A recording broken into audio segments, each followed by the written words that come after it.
Elizabeth Joey Cruz, nakikinig po sa atin ngayon, nanonood ngayon.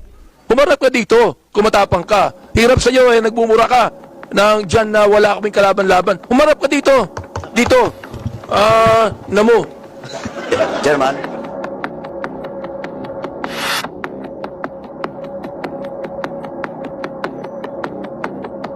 Kay June Abiles.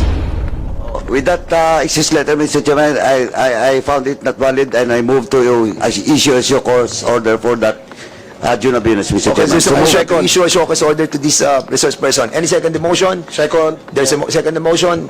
Any objection? Hearing none, the said motion is now approved. Okay, Mr. Chair, if I may. Go ahead. Mr. Chair, para lang doon sa mga nanonood, ito pong hearing na ito ay hindi para kitilin o isuppress yung freedom of speech nila. Wala ho kaming ganong layunin. Ang layunin po natin dito ay gawan ng pulisiya ang paggamit ng social media platforms. Dapat po meron tayong disiplina, meron tayong code of conduct, meron tayong ethics sa paggamit nitong social media. Hindi yung pagbukas mo ng social media, magmumura ka. Meron dyan, nagso-social media, nagbablog, walang ginawa araw-araw kundi manawagan ng kaguluhan sa ating bansa, nananawagan ng people power, nananawagan ng kudeta. Yung ba ay tama, Mr. Chair? Ang punto lang natin dito is magkaroon tayo ng ganitong regulasyon o regulatory policy para kagaya po ng mga broadcasters, meron po silang KBP, kagaya po ng mga manunulat sa dyaryo, meron po silang NUJP. They're all bound by rules and regulations. But in this social media, the use of social media platforms, unfortunately, wala po tayong ganyan sa ngayon. At hindi po pwede na gawin pong rason ng mga yan na meron tayong freedom, na kine-curtail natin yung freedom of speech nila. Huwag niyo pong lokohin ang taong bayan. Wala hong curtailment o suppression ng freedom of speech dito. Kaya nga kayo inimbita rito eh. Diba? Kaya kayo inimbita dito para makapagpahayag din kayo. Hindi po ba yan ay tamang freedom of expression? Ba't ngayon nagpapadala kayo ng mga sulat na hindi kayo pwede kasi hindi kayo naniniwala sa layunin ng pagdinig na ito? Wag po kayo magtago sa mga ganyan. Ang tatapang nyo, sabi nga ni Congressman Abante, in the advent of social media, suddenly Filipinos become political analysts. They become journalists. They become experts. We need your wisdom.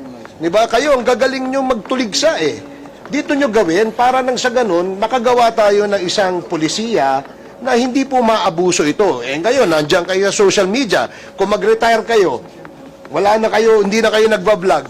Paano kaya yung mga susunod na mga vloggers? Yun lamang po ang layunin natin dito. Kaya wag kayong magdahilan na hindi kayo nagpupunta rito dahil hindi kayo pupunta rito kasi hindi kayo naniniwala sa layunin ng investigasyon na ito. We want to craft a policy, a remedial legislation so that there will be discipline and code of ethics in the practice and use of our social media platform, Mr. Chair. Thank you.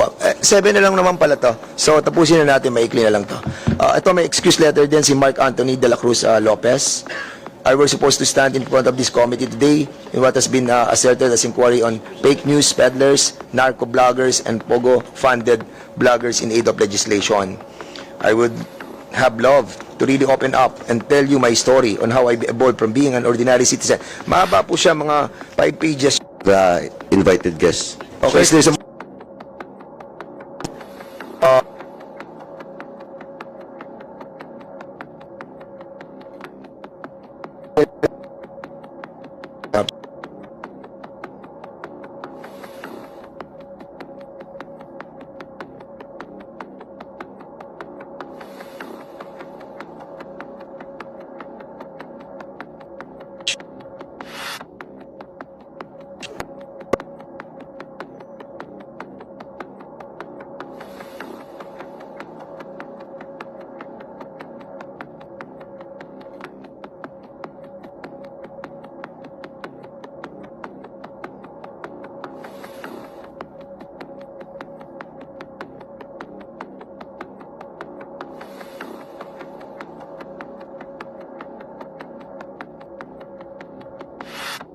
Any objection? Hearing none, the said motion is now approved.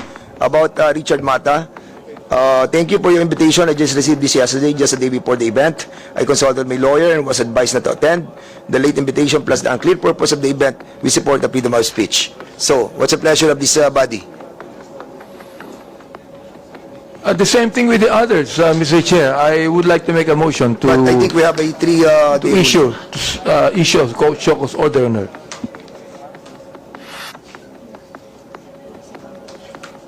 There's a motion. Any second the motion? Duly second. Any objection? Hearing none, the said motion is now approved. About the Aaron Peña.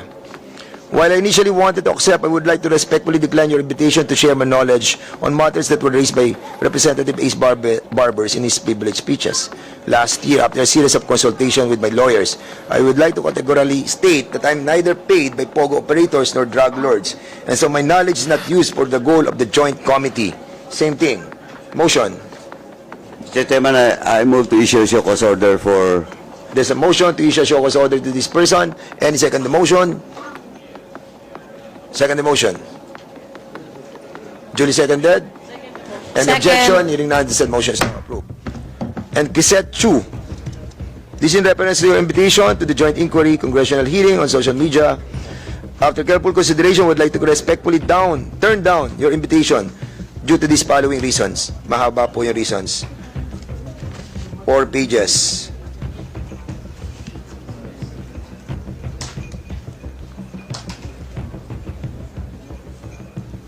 And sa nababasa ko ba, ang tema niya ay justification of the laws protecting the rights. So I think, what's the pleasure again? I think it's not about health reasons or whatever. It's also justifying not to be present on today's hearing. Once again, Mr. Chairman, I move to issue a show cause order There's for a the motion mentioned to issue invited guests. show cause order to Ms. Crisette Chu, and this was duly seconded. Hearing no objection, the said motion is now approved. About the Sean Wayne, it's a long excuse as well. No health issues and not out of the country. So I think same. No, he's not out of the country. So, nag-decline lang siya. And this goes also to Miss Ethel Garcia, para yun na po yung last natin. So, dalawa po sila. Same naman ang reason almost. Mr. Chairman, that we issue a show cause order for both the invitees that was mentioned by the chairman. So There's move, a Mr. motion Chairman. to issue show cause order to Miss Ethel Garcia and Sean Wayne. Duly seconded. Any objection? Hearing none, the said motion is now approved. So now we will be... Mr. Chairman, just one last Yes. admin. 11:30 na. Go ahead. Mr. Chairman, the committee has received a letter coming from the Philippine Entertainment Portal, and they're requesting for their presence to be invited in the next hearing, Mr. Chairman, so that they can also give some inputs with regards to the House resolution that we are tackling in today's hearing, Mr. Chairman. So move, Mr. Chairman. Okay, so we will be inviting them over as well. There's a motion, duly seconded by Congressman Luistro. Any objection? The said motion, on the said motion, hearing no objection, the said motion is now approved. So, ang tatapang nila eh. Ang tatapang sa pagmumura, nang wala tayong kalaban-laban. Ngayon, pag kaharap dito, hindi makaharap dito.